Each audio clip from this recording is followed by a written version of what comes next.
Le restaurant était étrangement trop silencieux. Étienne était assis seul à la table du fond, consultant son téléphone toutes les 10 secondes. Son cœur battait à un rythme plus rapide que la normale.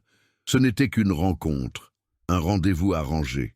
Ses collègues de travail avaient tellement insisté qu'il avait fini par céder. « Tu as besoin de sortir un peu, Étienne, de rencontrer de nouvelles personnes. » Les mots de Marc résonnaient encore dans sa tête. La porte d'entrée s'ouvrit. Une jeune femme entra, regardant autour d'elle avec cette nervosité typique de celui qui cherche quelqu'un qu'il n'a jamais vu. Elle était jolie, vêtue simplement, les cheveux attachés. Sophie, ce devait être elle. Étienne était sur le point de se lever lorsqu'il remarqua quelque chose du coin de l'œil. De l'autre côté de la salle, dissimulé derrière un pilier décoratif, 3 personnes tenaient leur téléphone pointé directement sur lui. Étienne se figea. Marc, Chloé, Théo. Leurs rires étouffés lui parvenaient comme des lames. Ils étaient en train de filmer. L'estomac d'Étienne se serra. Il comprit tout en une seconde. Ce n'était pas un rendez-vous. C'était un piège, une blague cruelle. Et lorsque Sophie s'approcha et commença à faire des gestes avec ses mains, essayant de communiquer quelque chose, Étienne sentit le sang lui monter à la tête. Elle était sourde. Ils avaient organisé un rendez-vous entre lui et une fille sourde, pour se moquer, pour l'humilier, pour voir sa réaction.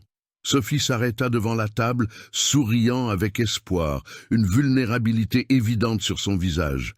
Elle ne savait pas. Elle ne savait pas qu'elle faisait partie d'un pari sadique. Étienne pouvait entendre les rires contenus de ses collègues. Il s'attendait à ce qu'il s'enfuit, qu'il soit impoli, qu'il montre son malaise, mais il se passa quelque chose que personne là-bas n'avait anticipé.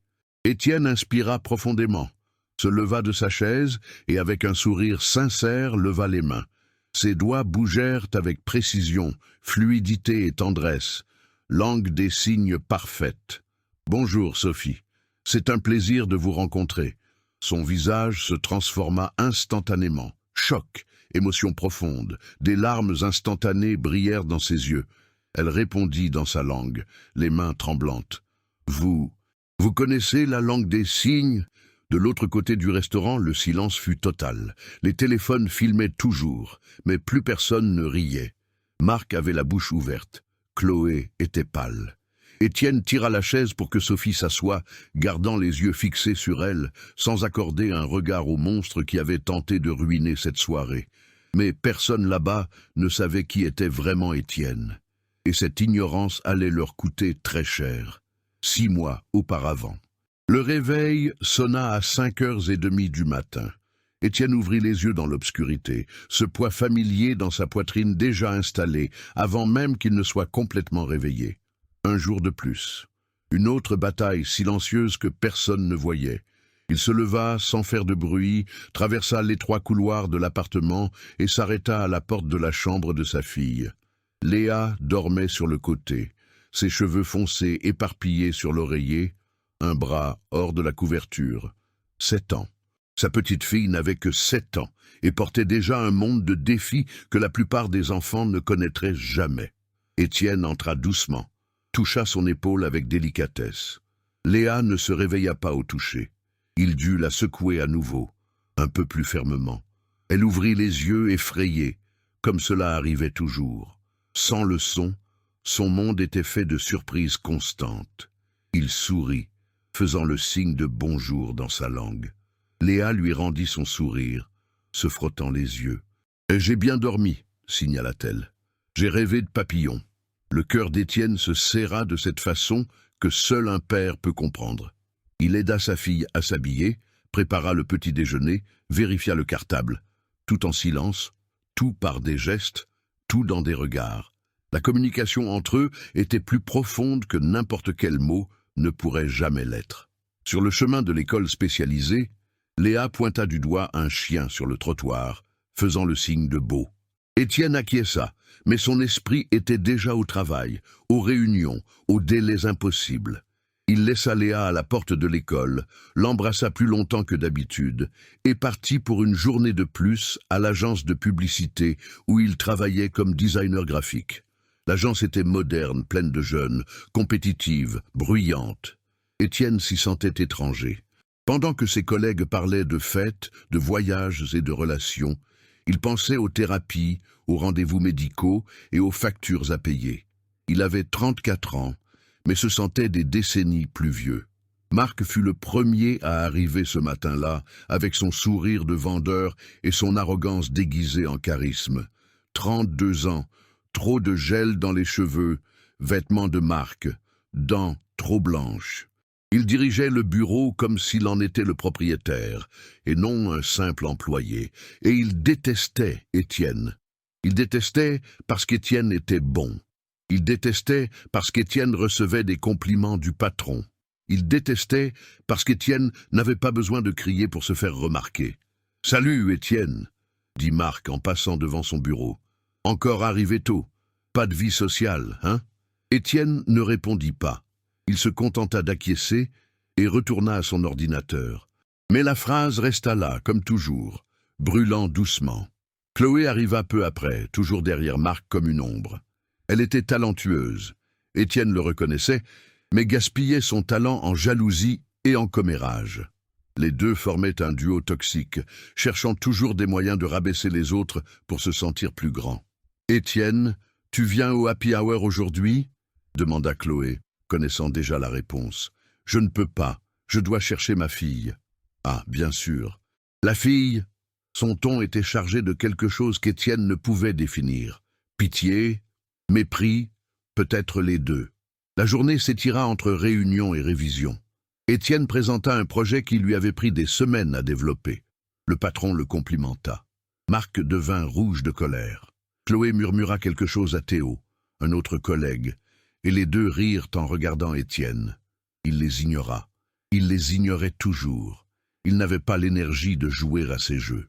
À 5 heures précises, Étienne partit en courant. Circulation, klaxon, feu de signalisation interminable. Il arriva à l'école de Léa 2 minutes avant l'heure. Elle était à la porte, seule, regardant autour d'elle avec cette anxiété qui lui brisait le cœur. Quand elle le vit, son visage s'illumina. Elle courut dans les bras de son père et il la souleva en l'air, la faisant tournoyer. « Comment s'est passée ta journée ?» signala-t-il. « Bien, » mentit-elle. Étienne voyait le mensonge dans ses yeux, mais n'insista pas. Il savait que Léa le protégeait autant qu'il la protégeait. À la maison, en préparant le dîner, Étienne pensa à comment il en était arrivé là. Camille, la femme qui avait juré de rester à ses côtés, dans la santé comme dans la maladie. Lorsque Léa est née sourde, Camille est entrée dans le déni. Quand les médecins ont confirmé que c'était permanent, elle a sombré dans la dépression. Quand Léa a eu 2 ans, Camille a fait ses valises. « Je n'y arrive plus, Étienne. Je ne peux pas la regarder sans sentir que j'ai échoué, que Dieu m'a puni. Je dois partir. » Étienne l'a supplié. Il a pleuré. Il a promis que les choses seraient différentes. Mais Camille est partie et n'est jamais revenue. Pas un appel, pas un message, pas une carte d'anniversaire. Léa a grandi sans mère et Étienne a grandi sans partenaire. Il a appris la langue des signes tout seul, sur Internet, dans des livres, avec des cours du soir, pendant que Léa dormait.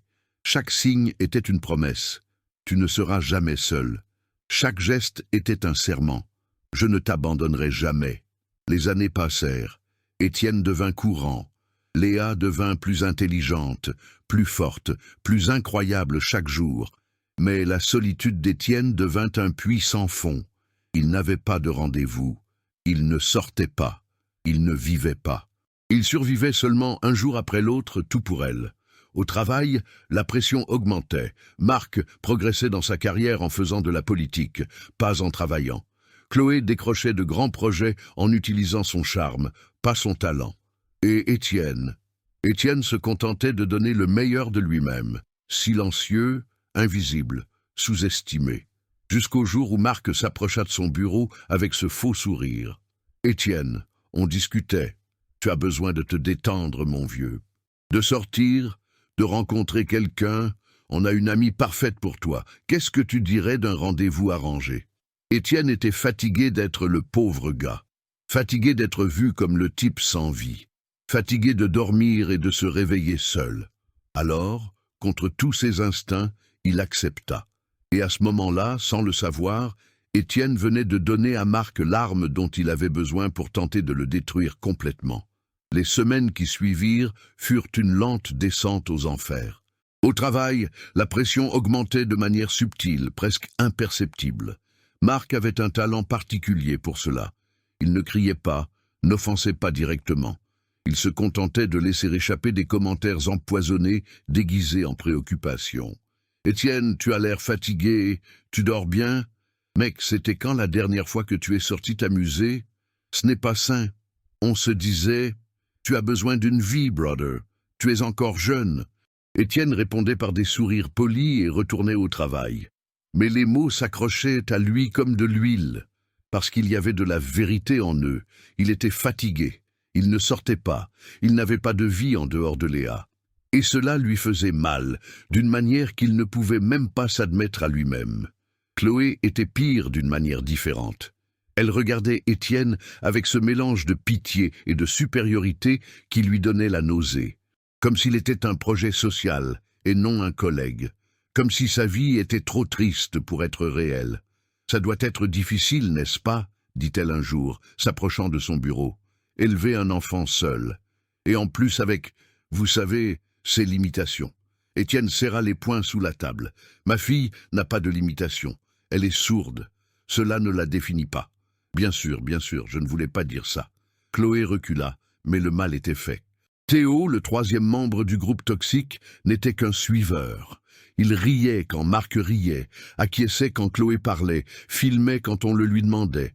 Il n'avait pas de méchanceté propre, il empruntait seulement celle des autres. Un après-midi, après une réunion particulièrement tendue où Étienne avait dû défendre un projet que Marc avait tenté de voler, le groupe se réunit autour de la machine à café. « Étienne a besoin de se détendre », dit Marc, assez fort pour qu'Étienne entende. « Il est trop tendu, trop renfermé. On devrait l'aider. »« Comment ça ?» demanda Théo. « Je ne sais pas. Lui trouver une petite amie aux pauvres ?» Marc sourit de cette façon qui donnait à Étienne envie de frapper un mur. Chloé ricana. « Qui voudrait sortir avec lui ? Le gars n'a le temps pour rien. »« C'est pour ça, on organise quelque chose. Un rendez-vous arrangé, rapide, sans engagement. Juste pour qu'il voie qu'il est encore en vie. » Étienne fit semblant de ne pas entendre. Mais la graine était plantée. Et le pire était qu'une partie de lui voulait accepter. Une partie de lui était désespérée de connexion, de quelque chose au-delà des 4 murs de l'appartement et des responsabilités éternelles. Pendant ce temps, quelque chose de terrible se produisait dans la vie de Léa, et Étienne n'en avait aucune idée. À l'école spécialisée, un groupe d'enfants avait commencé à imiter Léa. Ils faisaient des gestes aléatoires avec les mains, riant, la pointant du doigt. Ils l'appelaient « la muette ». Ils la poussaient dans les couloirs quand ils pensaient que personne ne regardait. Léa, avec ses 7 ans et son cœur immense, essayait d'ignorer. Mais chaque jour devenait plus lourd. Chaque matin, il était plus difficile de sortir du lit. Chaque après-midi d'école était une bataille silencieuse que personne ne voyait. Elle ne le disait pas à son père. Elle ne pouvait pas. Il portait déjà tant de fardeaux. Elle voyait la fatigue dans ses yeux, la façon dont ses épaules s'affaissaient à la fin de la journée. Léa était une enfant, mais elle avait déjà appris à protéger ceux qu'elle aimait. Alors elle souriait, disait que tout allait bien et gardait sa douleur pour elle. Un mardi, Marc s'approcha du bureau d'Étienne avec un sourire qui aurait dû servir d'avertissement. « Salut, Étienne. J'ai pensé à ce dont on a parlé.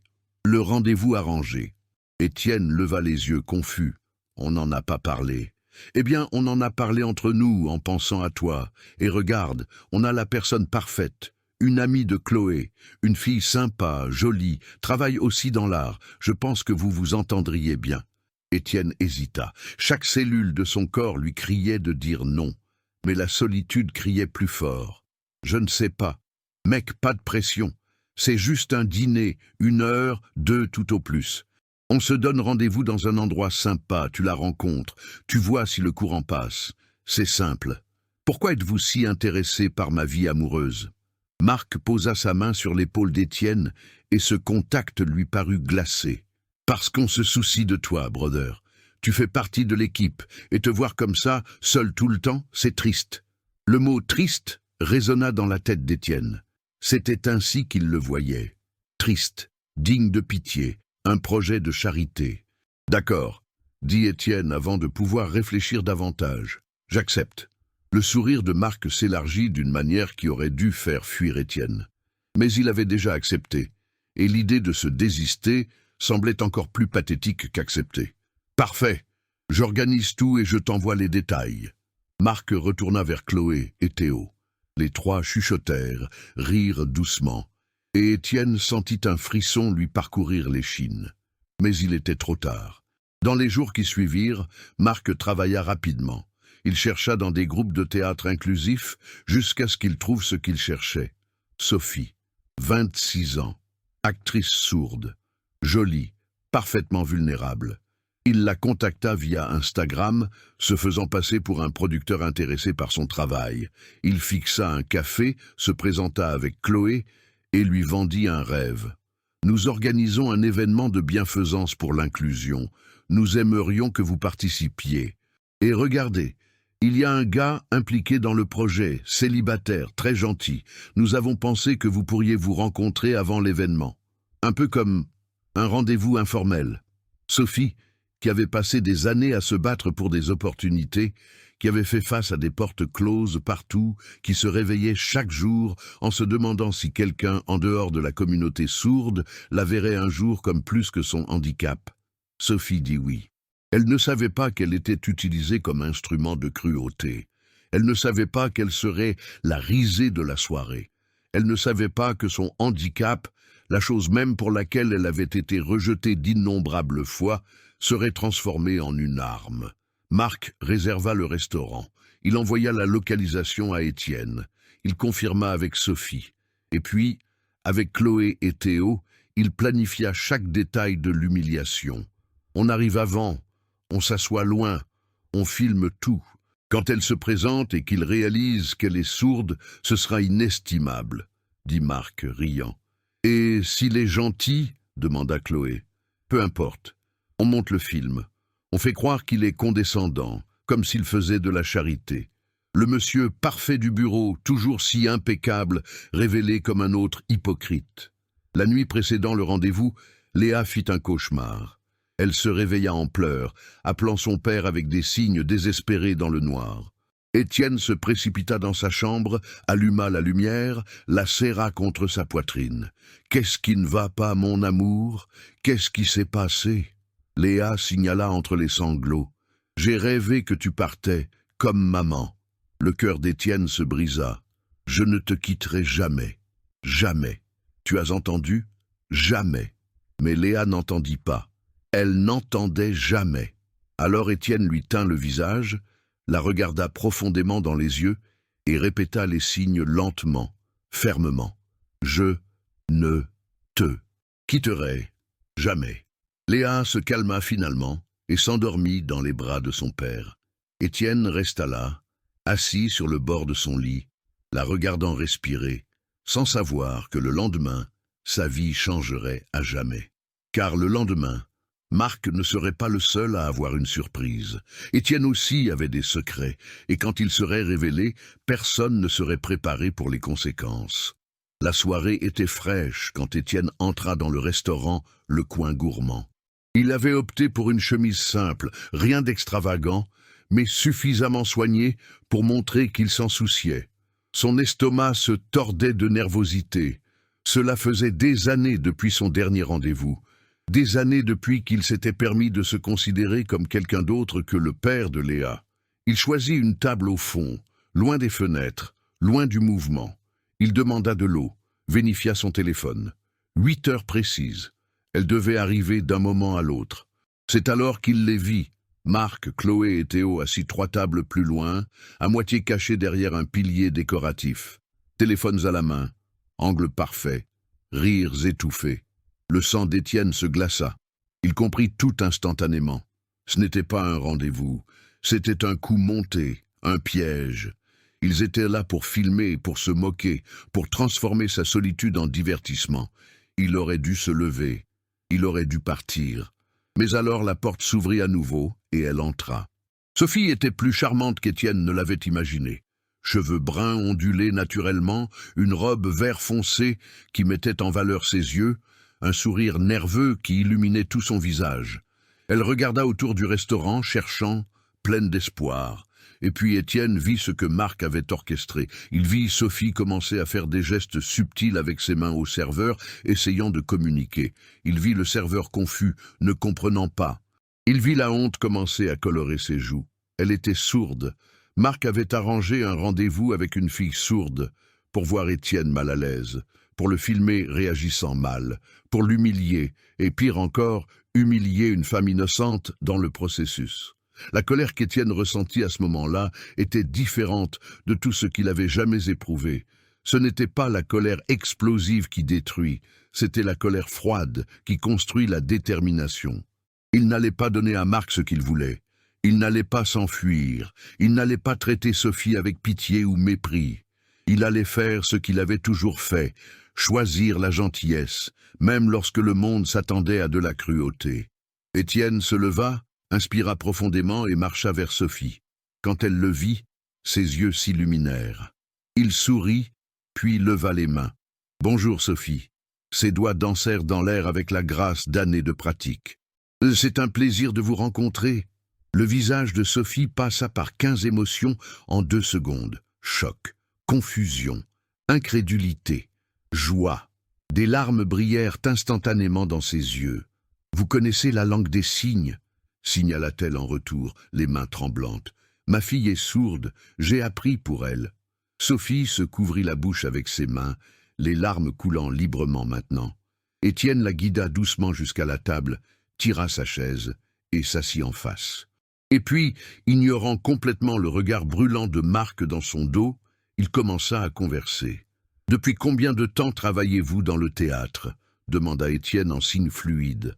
Sophie essuya ses larmes, essayant de se ressaisir. « 5 ans, mais c'est difficile d'obtenir des rôles. La plupart des réalisateurs ne savent pas communiquer avec moi.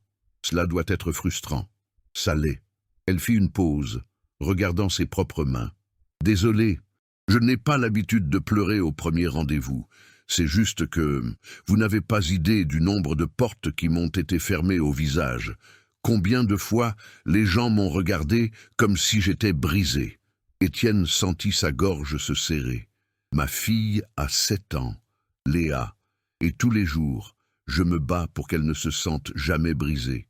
Mais je sais que le monde essaiera de la faire se sentir ainsi, et ça me détruit de savoir que je ne peux pas la protéger de tout. » Les yeux de Sophie s'adoucirent. « Comment avez-vous appris la langue des signes ?»« Internet, des livres, des cours du soir. Quand Léa avait 2 ans, sa mère nous a quittés. Elle ne pouvait pas accepter que sa fille soit sourde. Elle a dit que c'était une punition divine, qu'elle ne pouvait pas regarder Léa sans ressentir de la honte. » La voix d'Étienne trembla légèrement en parlant, mais ses signes restèrent fermes. Alors, nous n'étions plus que tous les deux. Et j'ai décidé que si le monde n'était pas prêt à communiquer avec ma fille, je construirais un pont. J'ai appris chaque signe, comme une promesse. Sophie pleurait à nouveau, mais cette fois, c'étaient des larmes différentes. « Vous êtes un père incroyable. J'essaie, je n'y arrive pas toujours. » Ils parlèrent pendant 1 heure. Sophie raconta l'accident qui l'avait rendue sourde à 5 ans. Une chute, un traumatisme crânien, l'audition qui n'était tout simplement jamais revenue. Elle raconta que ses parents la traitaient comme un fardeau, qu'ils avaient cessé d'essayer de communiquer parce que c'était trop difficile. Elle raconta la solitude de grandir dans le silence, dans un monde qui ne cessait de crier. Étienne raconta les nuits blanches à étudier la langue des signes, la première fois que Léa avait fait le signe de « je t'aime » et qu'il avait compris. De la peur constante de ne pas être suffisant, de lui faire défaut, qu'un jour elle grandisse et réalise qu'il n'avait jamais pu lui donner tout ce qu'elle méritait. « Elle a de la chance de vous avoir », signala Sophie. « C'est moi qui ai de la chance de l'avoir. » De l'autre côté du restaurant, Marc devenait rouge. Ce n'était pas ce qui devait se passer. Étienne devait être mal à l'aise, devait montrer de la pitié, devait leur donner la vidéo parfaite à manipuler. Mais au lieu de cela, il était en train de converser, de rire, de créer un lien. C'est un désastre, murmura Chloé. Calme-toi, on monte le film, on fait croire qu'il est condescendant, genre en train de faire de la charité, répondit Marc entre ses dents. Je ne sais pas, il a l'air sincère. Peu importe, on peut toujours ajouter du contexte, faire une narration. L'important est qu'on l'ait en vidéo avec une fille sourde. On peut en faire ce qu'on veut. Théo continuait de filmer, mais même lui commençait à se sentir mal à l'aise. Ce qui avait commencé comme une blague cruelle se transformait en quelque chose qui le faisait douter d'être du bon côté. À table, Étienne demanda l'addition. Lui et Sophie échangèrent leurs numéros. Elle semblait radieuse, transformée. Lorsqu'ils se levèrent pour partir, elle l'embrassa. Une longue étreinte, serrée, pleine de gratitude et de quelque chose de plus qu'aucun des deux n'était prêt à nommer. « Merci », signala-t-elle lorsqu'ils se séparèrent, « de ne pas me traiter comme si j'étais inférieur. Vous n'êtes pas inférieur, vous ne l'avez jamais été. » Sophie sourit, essuya ses dernières larmes et quitta le restaurant. Étienne resta là un instant, la regardant s'éloigner, ressentant quelque chose qu'il n'avait pas ressenti depuis des années. Espoir, connexion, la possibilité que peut-être, juste peut-être, il n'aurait pas à être seul pour toujours. Il se retourna pour partir et ses yeux croisèrent ceux de Marc. Pendant une seconde, les deux hommes se fixèrent. Marc avec rage et frustration, Étienne avec un calme qui effrayait. Étienne ne dit rien. Il se contenta d'acquiescer légèrement et sortit. Dans la voiture, en conduisant vers la maison, il appela la baby-sitter pour l'informer qu'il arriverait dans 15 minutes. Son cœur était léger pour la première fois depuis des mois. Sophie était incroyable, authentique, compréhensive. Et la connexion entre eux avait été sincère. Mais Étienne ne savait pas qu'à cet instant précis, Marc était en train de télécharger la vidéo sur son ordinateur, d'ouvrir un logiciel de montage et de commencer à travailler. Il allait transformer cette soirée en une arme. Il allait couper, manipuler, ajouter un faux contexte, faire en sorte qu'Étienne apparaisse exactement comme il voulait qu'il apparaisse. Et Sophie, innocente et pleine d'espoir, conduisant vers son petit appartement, le cœur rempli pour la première fois depuis des années, n'avait aucune idée qu'elle venait de devenir la pièce maîtresse d'une conspiration qui était sur le point d'exploser. Parce que Marc n'acceptait pas la défaite. Et quand sa cruauté ne fonctionnait pas du premier coup, il la rendait simplement pire. Étienne se réveilla ce matin-là, ressentant quelque chose qu'il n'avait pas ressenti depuis des années, l'espoir. Sophie lui avait envoyé un message de bonjour en langue des signes par vidéo, souriante, disant qu'elle avait adoré le rencontrer. Il répondit en allant déposer Léa à l'école, enregistrant son propre message en attendant le feu vert. Léa était étrange ce matin-là, plus silencieuse que d'habitude si cela était possible pour une enfant vivant dans le silence. Elle jouait avec sa nourriture sans manger, regardait par la fenêtre de la voiture sans vraiment rien voir. « Tout va bien, mon amour. » Étienne signala lorsqu'ils s'arrêtèrent devant l'école. Léa força un sourire et acquiesça. Mais ses yeux racontaient une autre histoire. Étienne faillit insister, faillit l'empêcher de sortir de la voiture, faillit dire qu'ils pouvaient sécher l'école et passer la journée ensemble. Mais il avait une réunion importante au travail. Il avait des délais. Il avait des responsabilités. Il la laissa partir. Ce serait la décision qu'il regretterait le plus ce jour-là. Au bureau, quelque chose n'allait pas dès le moment où il entra. Les collègues qui le saluaient habituellement détournèrent les yeux. Les conversations s'arrêtaient quand il passait. Des rires étouffés le suivaient dans les couloirs. Étienne s'assit à son bureau, essayant d'ignorer la sensation croissante de terreur dans son estomac. Il ouvrit son ordinateur. 23 notifications sur le chat interne de l'entreprise. Toutes du groupe général. Il cliqua, et son monde s'effondra. La vidéo était là, montée avec une malveillance parfaite. Marc avait coupé des parties, ajouté des zooms à des moments spécifiques, inséré de faux sous-titres qui changeaient complètement le contexte de chaque scène. Dans la version de Marc, Étienne semblait traiter Sophie avec condescendance. Les zooms montraient des expressions hors contexte, le faisant paraître mal à l'aise ou plein de pitié. Les sous-titres disaient des choses qu'il n'avait jamais pensées, Pauvre fille, elle ne doit pas avoir beaucoup d'opportunités. Je dois être gentil avec elle. C'est clairement une situation de charité. Le titre de la vidéo, le sein du bureau, dans une autre performance de bonté. Les commentaires étaient pires. Je l'ai toujours trouvé trop parfait. Personne n'est comme ça. Utiliser une fille handicapée pour avoir l'air gentil est dégoûtant. Quelqu'un doit le signaler aux ressources humaines. Étienne sentit le sang quitter son visage. Ses mains tremblaient tellement qu'il pouvait à peine tenir la souris. Marc avait transformé le moment le plus sincère qu'il ait eu depuis des mois en une arme. Il avait pris sa connexion avec Sophie et l'avait rendue sale, manipulée, fausse. Étienne, la voix de Laure des ressources humaines, vint de sa porte. « Pouvez-vous venir avec moi, s'il vous plaît ?» La marche jusqu'à la salle de réunion fut la plus longue de sa vie. Tout le monde regardait. Tout le monde jugeait. Tout le monde avait vu la vidéo. À l'intérieur de la salle, Laure était accompagnée du directeur de la conformité. Leur visage était sérieux, professionnel, mais il y avait quelque chose là. Malaise. Peut-être même de la honte. « Étienne, nous devons parler de la vidéo qui a été publiée sur le chat interne, » commença Laure. « Cette vidéo a été manipulée, montée. Marc, nous comprenons que vous puissiez avoir une version différente des faits, mais nous devons enquêter formellement. Jusqu'à ce que cela soit résolu, vous serez suspendu temporairement. Avec rémunération, bien sûr, mais... Suspendu ?» La voix d'Étienne sortit plus fort qu'il ne le voulait. « J'ai été victime d'un piège cruel, et c'est moi qui vais être suspendu? C'est la procédure standard, Étienne, pour protéger toutes les parties impliquées. Et de toutes les parties. Comme si lui et Marc étaient équivalents. Comme si la victime et le prédateur méritèrent la même protection. » Étienne quitta le bureau sous le choc. Sur le parking, son téléphone sonna. Numéro inconnu. Il répondit sans réfléchir. C'était Sophie, et elle pleurait. « Étienne, qu'as-tu fait ?» Sa voix était entrecoupée de sanglots. « Sophie, que s'est-il passé? Les gens, ils m'appellent.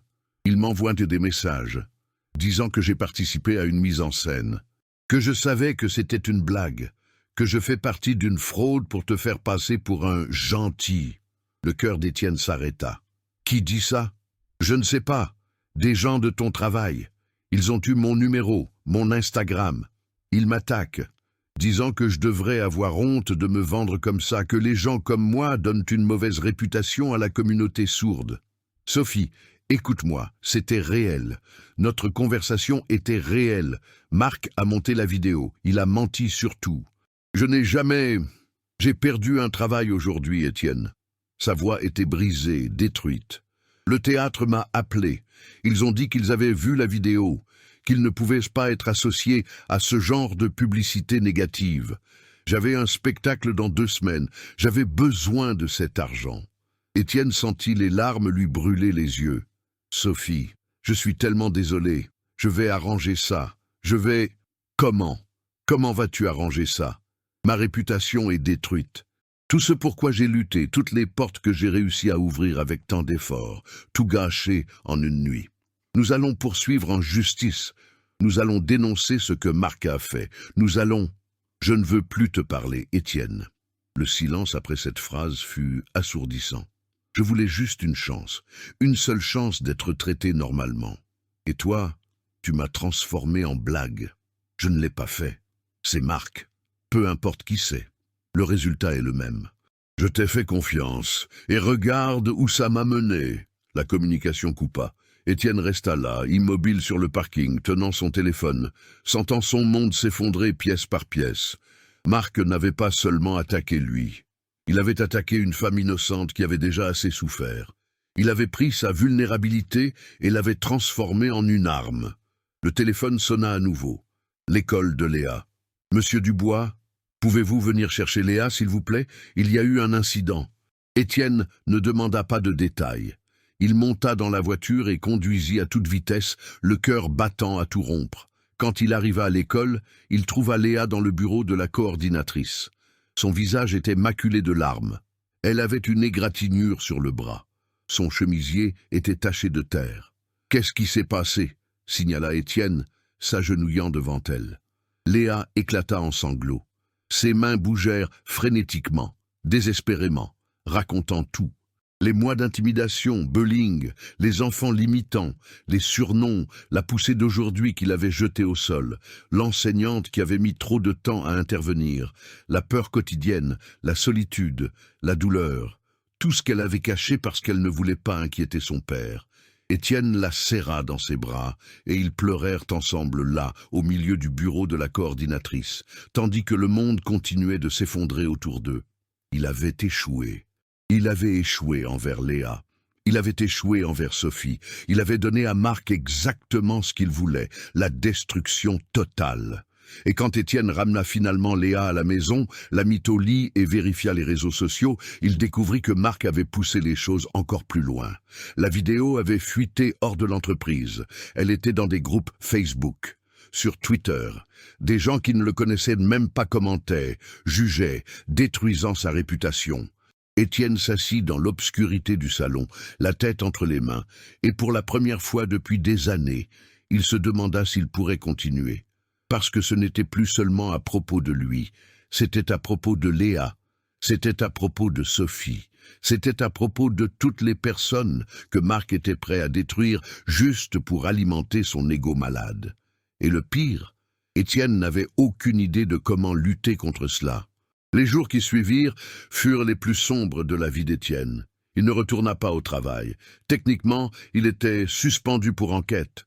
Mais tout le monde savait ce que cela signifiait. Coupable jusqu'à preuve du contraire.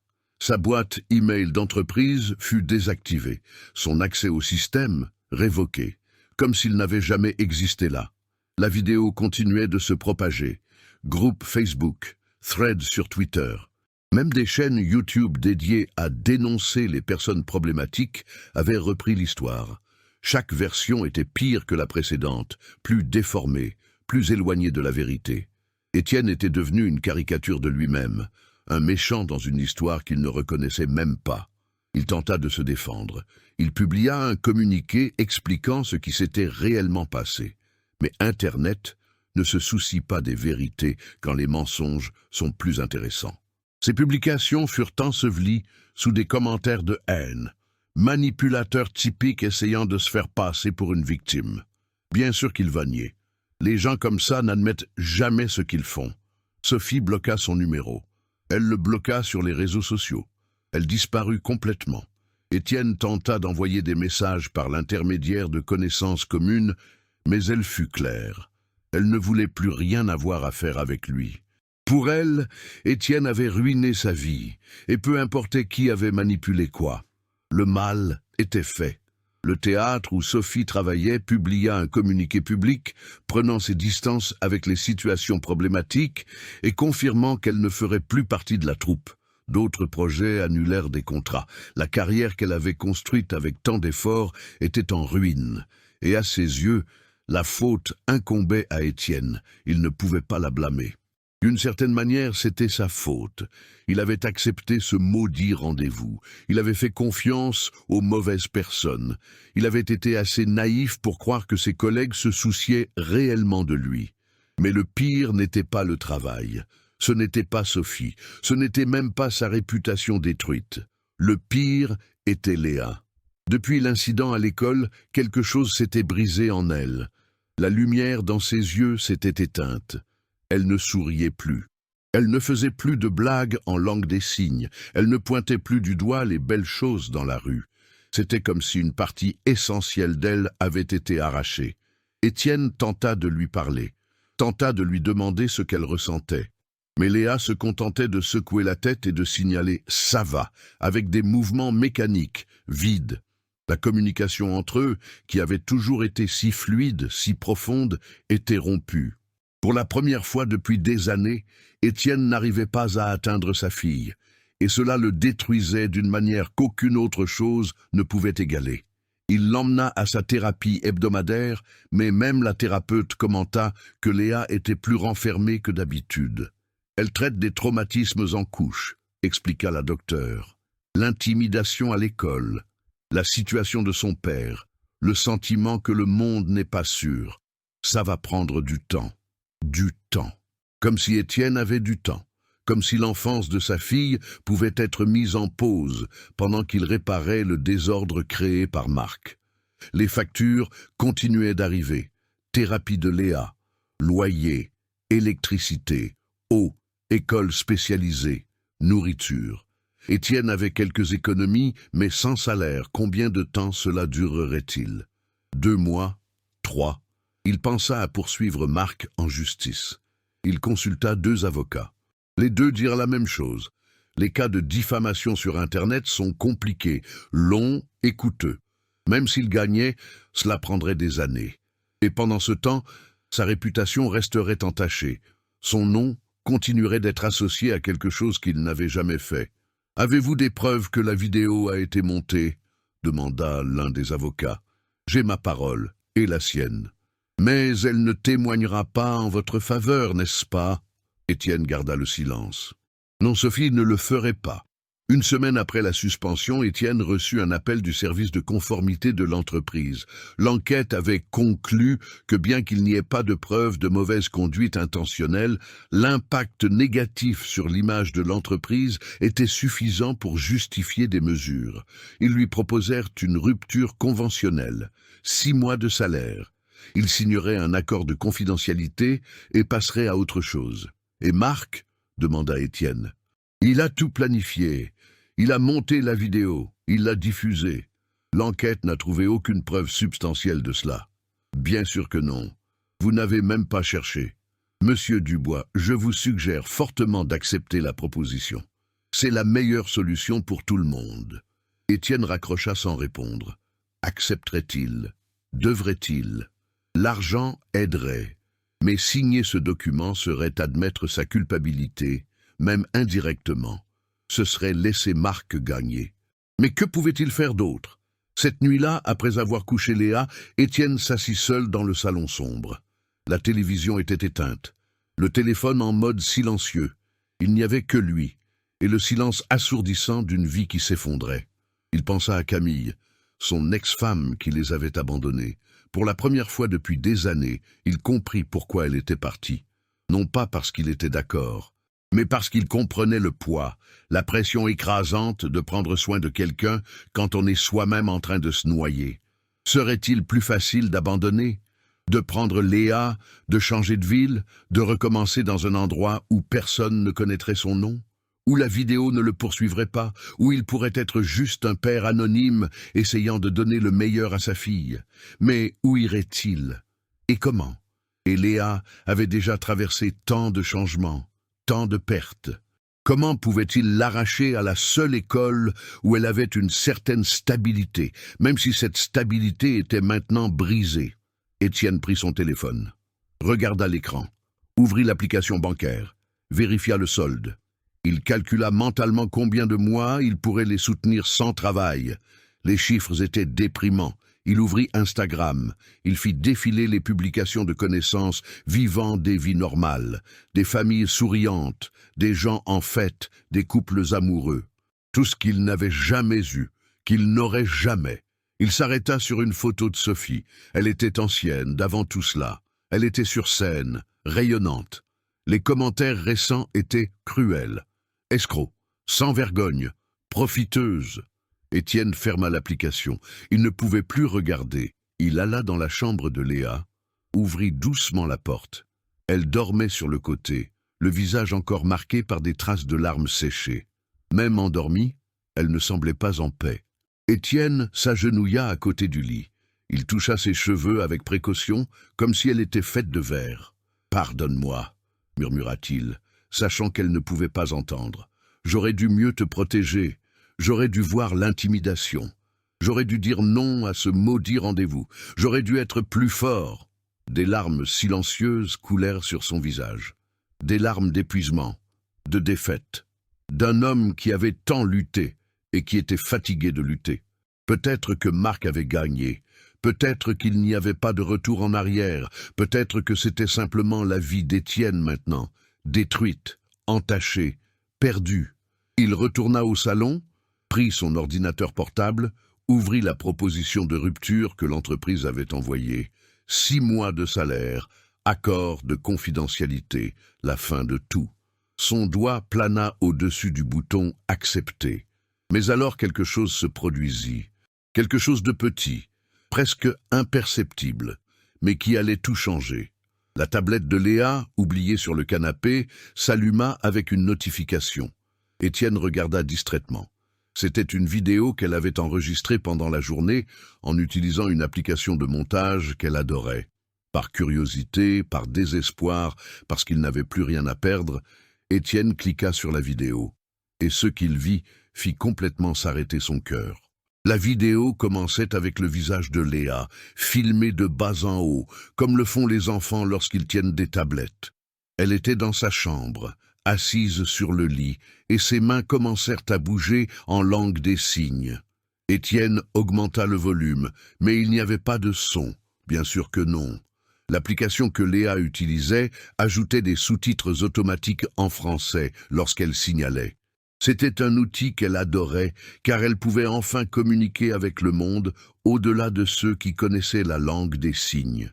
Les sous-titres apparurent à l'écran. « Je m'appelle Léa, j'ai 7 ans, je suis sourde, et mon père est mon héros. » Étienne sentit sa gorge se serrer immédiatement. Léa continua à signaler, et les mots apparurent en parfaite synchronisation. « Les gens pensent qu'être sourde me rend inférieure. Les enfants à l'école se moquent. Ils imitent mes mains. Ils m'appellent la muette. Mais je ne suis pas muette. J'ai une voix. Elle est juste différente de la leur. » Elle fit une pause, essuya une larme et continua. « Mon père a appris ma langue. Non parce que c'était facile. Il m'a raconté qu'il restait éveillé toute la nuit à étudier après que je me sois endormi. Qu'il s'entraînait devant le miroir, qu'il regardait des vidéos encore et encore, jusqu'à ce que ses doigts saignent à force de répéter les signes. Et vous savez pourquoi? Parce qu'il m'aime. Parce que pour lui, je n'ai jamais été brisée. Je n'ai jamais été inférieure. J'ai toujours été suffisante. » Étienne pleurait maintenant, les larmes coulant librement, tandis qu'il regardait sa fille ouvrir son cœur d'une manière qu'il n'avait jamais vue. Il y a une vidéo sur Internet à propos de mon père. Ils disent qu'il a utilisé une fille sourde pour avoir l'air gentil. Mais je connais mon père. Je vois comment il traite les gens. Comment il me traite. Et je sais qu'il ne ferait jamais ça. Léa prit quelque chose hors champ. C'était une vieille photo de quand elle avait 2 ans. Étienne la reconnut immédiatement.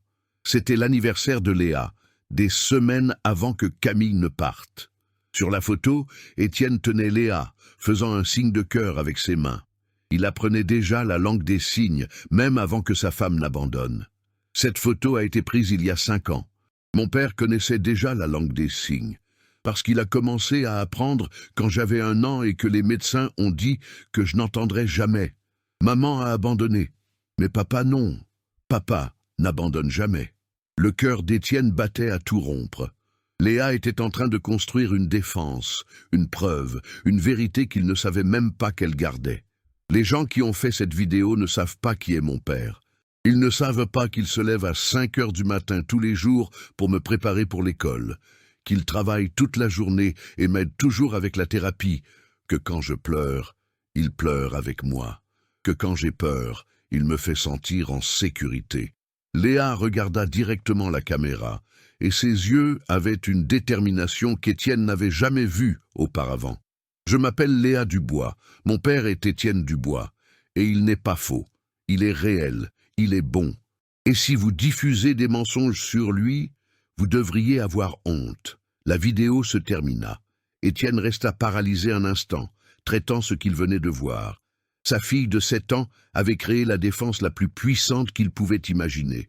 Pas avec des avocats, pas avec des preuves techniques, mais avec une vérité brute, innocente et dévastatrice. Il vérifia quand la vidéo avait été enregistrée, 3 heures auparavant. Léa l'avait fait pendant qu'il était dans le salon, sombré dans le désespoir, envisageant d'abandonner. Les mains d'Étienne tremblaient tandis qu'il tenait la tablette. Et puis, une idée prit forme. Dangereuse, risquée, mais peut-être la seule chance qu'il avait.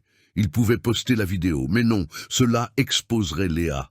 Cela la mettrait en vulnérabilité publique. C'était une enfant, il ne pouvait pas lui faire ça. Étienne se rendit dans sa chambre. Léa était réveillée, assise sur le lit, tenant un ours en peluche.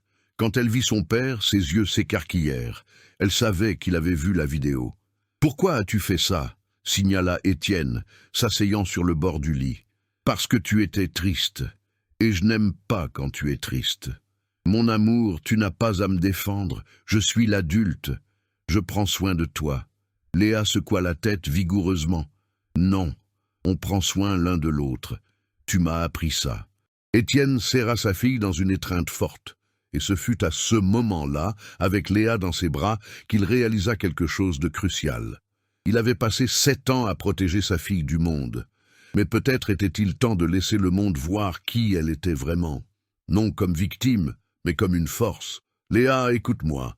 Cette vidéo que tu as faite, elle peut tout changer. Elle peut faire comprendre la vérité aux gens. Mais si je la publie, tu seras exposé. Les gens sauront qui tu es. Ils auront des opinions sur toi. Ça peut être effrayant. » Léa réfléchit un instant, puis signala. « J'ai déjà peur tous les jours à l'école. Si cette vidéo peut faire en sorte que tu n'aies pas peur, alors ça vaut le coup. » La sagesse de cet enfant de 7 ans laissa Étienne sans voix. « Tu es sûr? » « Sûr ?» Étienne prit la tablette, ouvrit ses réseaux sociaux, tous bloqués aux commentaires à cause de la haine. Mais il réactiva tout. Il allait publier la vidéo de Léa. Il allait laisser le monde voir. Il ajouta juste une légende. « Ma fille a quelque chose à dire. » Et cliqua sur « Publier ». Dans les premières minutes, rien ne se passa. Quelques vues, aucun commentaire. Puis, 5 minutes plus tard, 10 partages. Puis 50. Puis 200. En une demi-heure, la vidéo avait 5000 vues. En 1 heure, 50 000. Les commentaires commencèrent à arriver. Mais cette fois, ils étaient différents. Cet enfant vient de détruire tout le récit avec une pure vérité. Celui qui a manipulé la vidéo originale devrait être arrêté. C'est la chose la plus puissante que j'ai vue depuis des années. Une enfant de 7 ans montrant plus d'intégrité que des adultes entiers. Les communautés sourdes commencèrent à partager massivement. Des influenceurs reprirent l'histoire. Des journalistes commencèrent à le contacter. Et puis, 2 heures après la publication, quelque chose d'extraordinaire se produisit.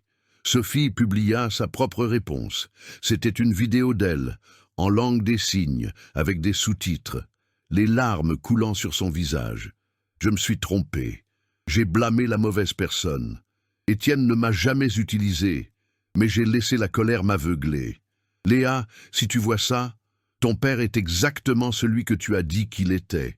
Et je suis tellement désolé de ne pas l'avoir cru. » Sophie publia également des captures d'écran, des messages de Marc la recrutant, des emails expliquant le piège, des preuves que tout avait été orchestré.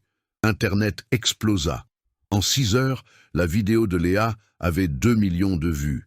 Des hashtags commencèrent à émerger. Justice pour Étienne. Léa héroïne. Dénoncer Marc. L'entreprise où Étienne travaillait commença à recevoir des milliers de messages exigeant une enquête appropriée. Des reporters se présentèrent à la porte. La pression fut insoutenable.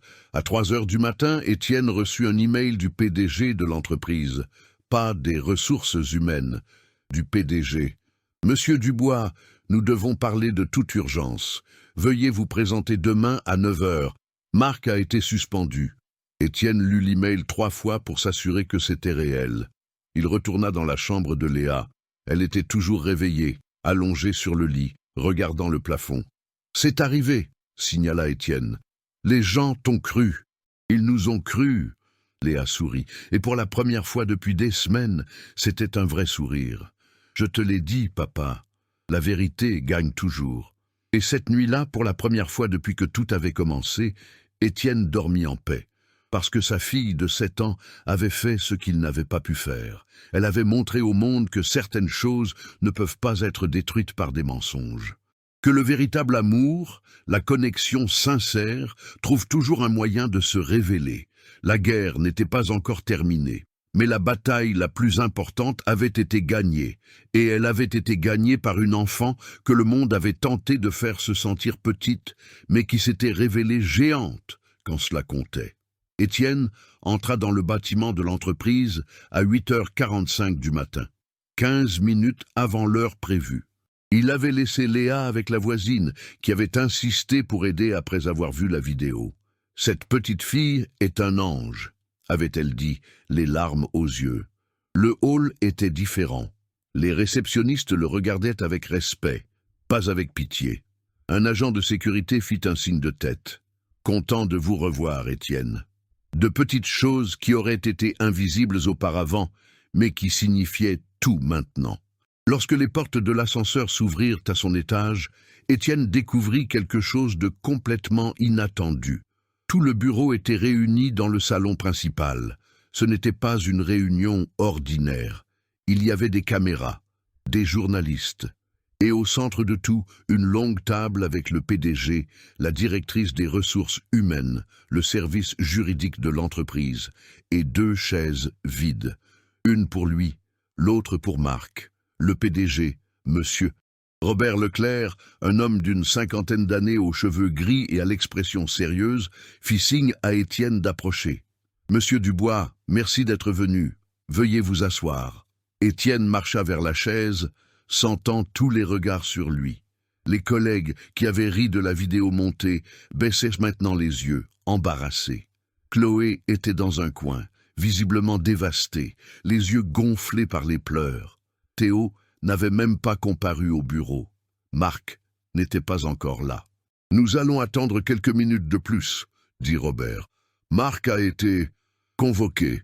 5 minutes plus tard, Marc entra, et Étienne faillit ne pas le reconnaître. L'homme qui marchait toujours avec arrogance, épaules larges, sourire confiant, paraissait maintenant 10 ans plus vieux. Épaules affaissées, cernes profonds, le visage de quelqu'un qui n'avait pas dormi depuis des jours. Lorsque ses yeux rencontrèrent ceux d'Étienne, Marc détourna immédiatement le regard. Pour la première fois depuis qu'Étienne le connaissait, Marc montrait quelque chose qui ressemblait à de la honte. « Bien, » commença Robert, sa voix résonnant dans le salon silencieux. « J'ai convoqué cette réunion parce que ce qui s'est passé ici ces dernières semaines ne peut être ignoré, caché ou balayé sous le tapis.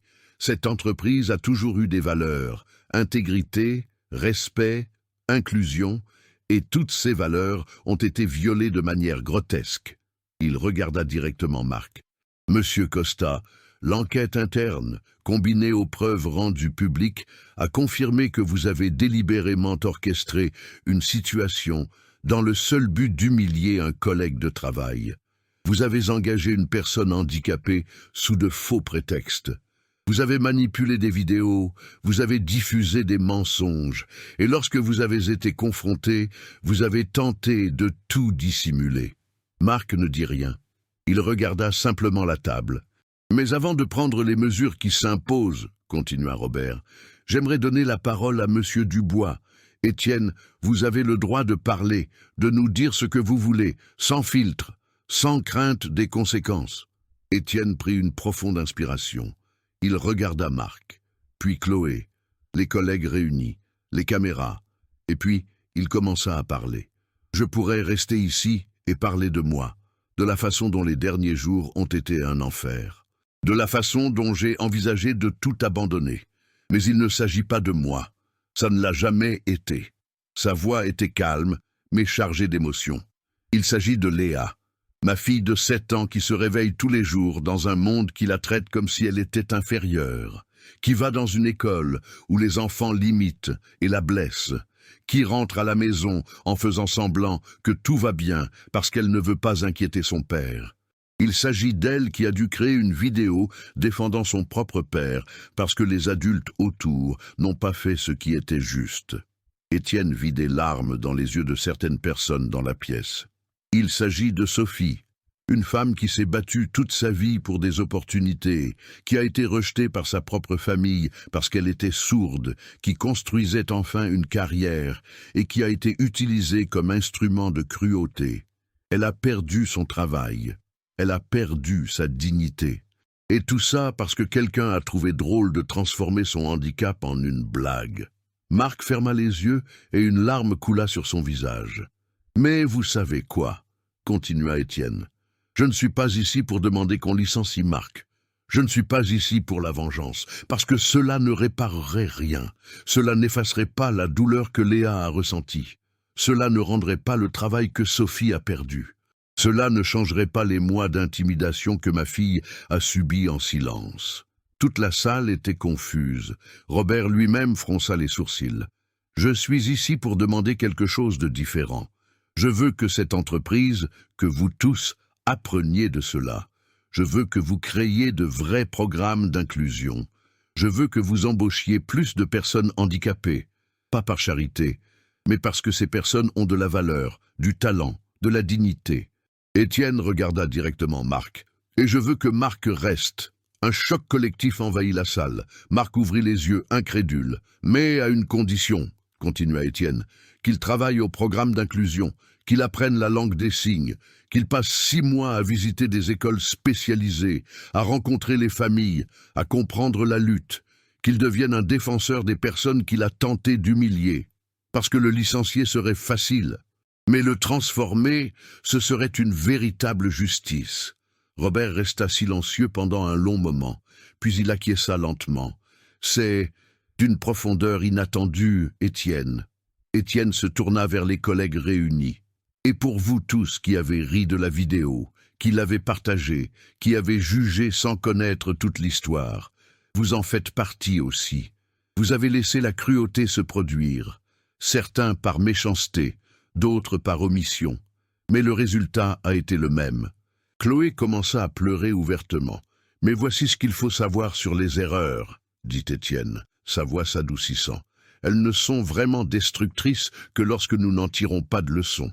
Si vous partez d'ici aujourd'hui et choisissez d'être meilleur, choisissez de défendre ceux qui sont vulnérables, choisissez de remettre en question les récits avant de les juger, alors quelque chose de bon sera né de quelque chose de mauvais. » Il se leva. « Léa me l'a appris.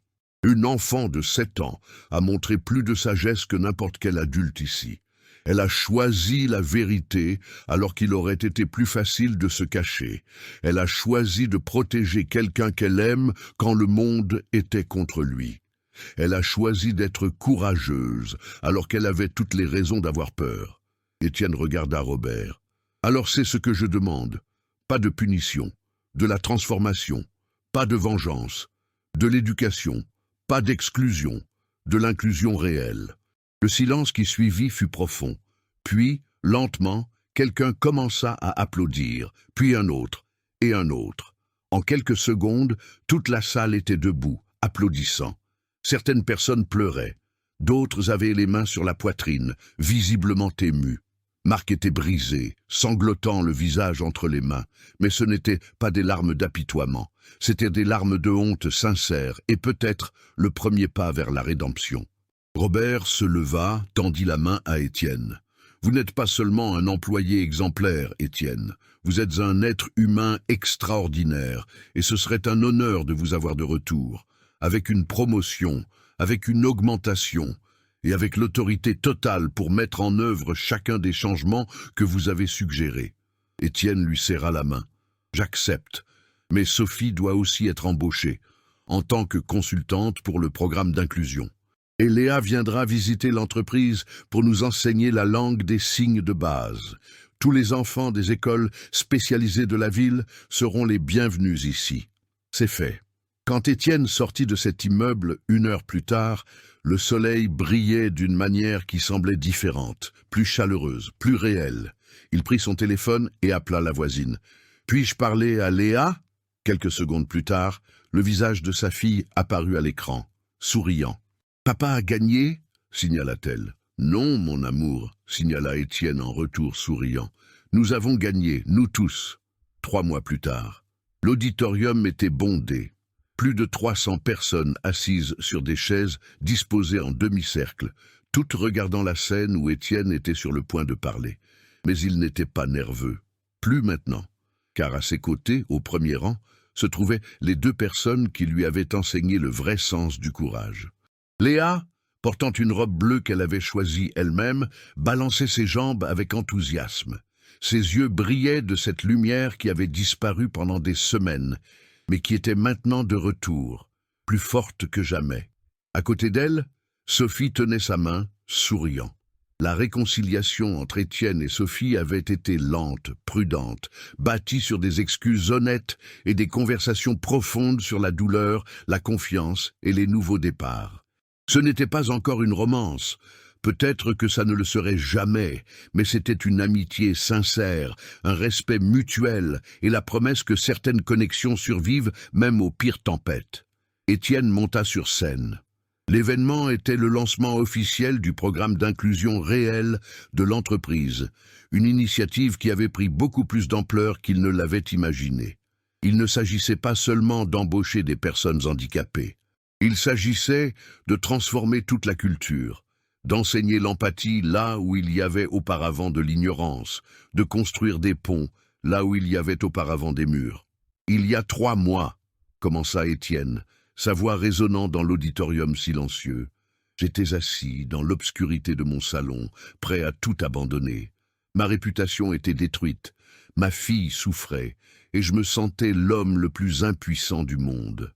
Il fit une pause, regardant Léa qui acquiesça avec enthousiasme. Mais ensuite, une enfant de 7 ans m'a appris quelque chose que j'avais oublié, que la vérité n'a pas besoin de crier pour être entendue, que la bonté n'a pas besoin de public pour être réelle, et que parfois, les personnes les plus puissantes sont celles que le monde essaie de faire se sentir petites. Les applaudissements commencèrent à monter, mais Étienne leva la main doucement. Aujourd'hui, nous lançons quelque chose de spécial. 50 personnes handicapées ont été embauchées par l'entreprise, pas à des postes symboliques, à des postes réels, avec des salaires équitables, avec des opportunités de croissance. 20 écoles spécialisées de la ville sont maintenant en partenariat avec nous, et chaque employé de l'entreprise a complété 100 heures de formation sur l'inclusion et l'accessibilité.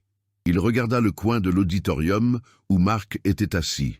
L'homme qui avait tenté de le détruire portait maintenant un t-shirt du programme d'inclusion et apprenait la langue des signes avec un professeur sourd à ses côtés. La transformation n'avait été ni rapide ni facile. Marc portait toujours la honte, luttait toujours avec la culpabilité. Mais il essayait, et cela importait. Mais ce dont je suis le plus fier, continua Étienne, c'est que Léa et 50 autres enfants sourds seront ici chaque semaine pour enseigner la langue des signes à nos employés. Parce que l'inclusion ne consiste pas à ce que nous les aidions. Il s'agit d'apprendre les uns des autres. Étienne fit signe à Léa de monter sur scène. Elle hésita juste une seconde, puis courut dans les bras de son père.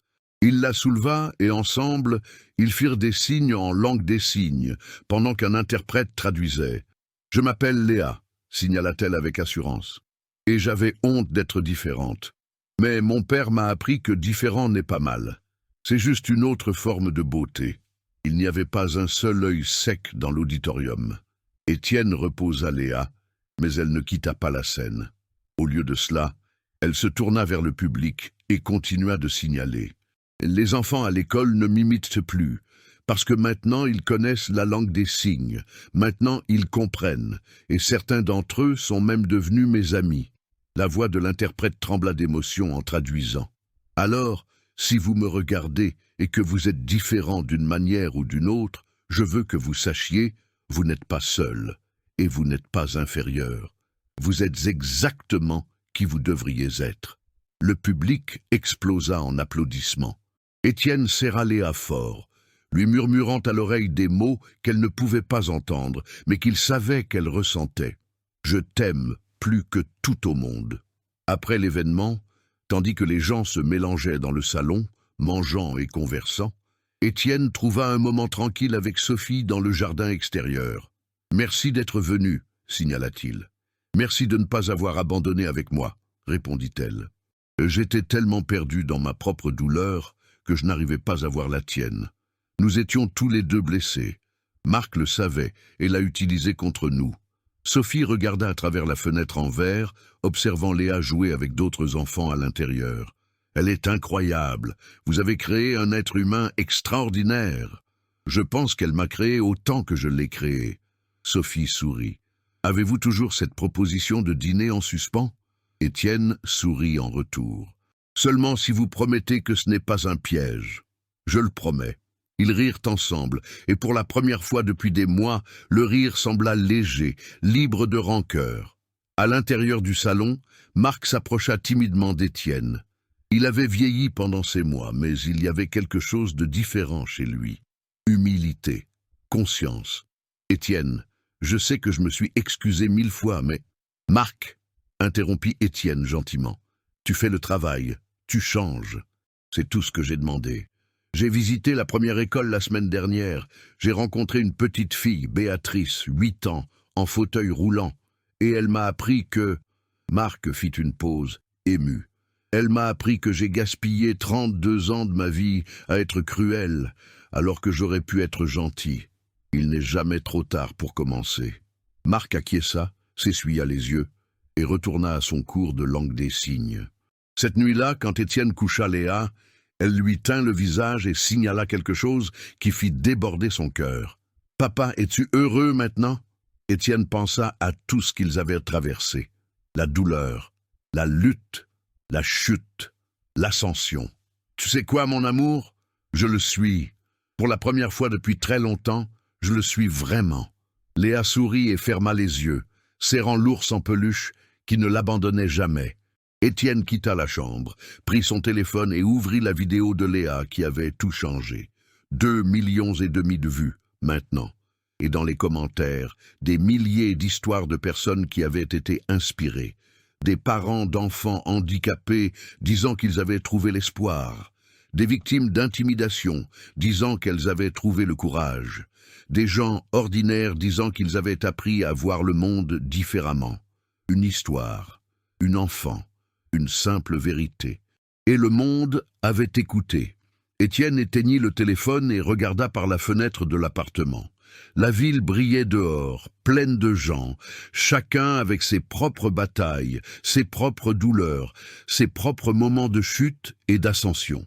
Et il pensa au voyage qu'il avait parcouru, d'un homme sur le point d'abandonner à un homme qui avait choisi de se relever. Non pas parce que c'était facile, mais parce que sa fille lui avait montré que certaines choses valent la peine d'être combattues. Il se murmura à lui-même, une promesse qu'il ferait chaque jour pour le reste de sa vie. Ils ont essayé de nous faire sentir petits, mais...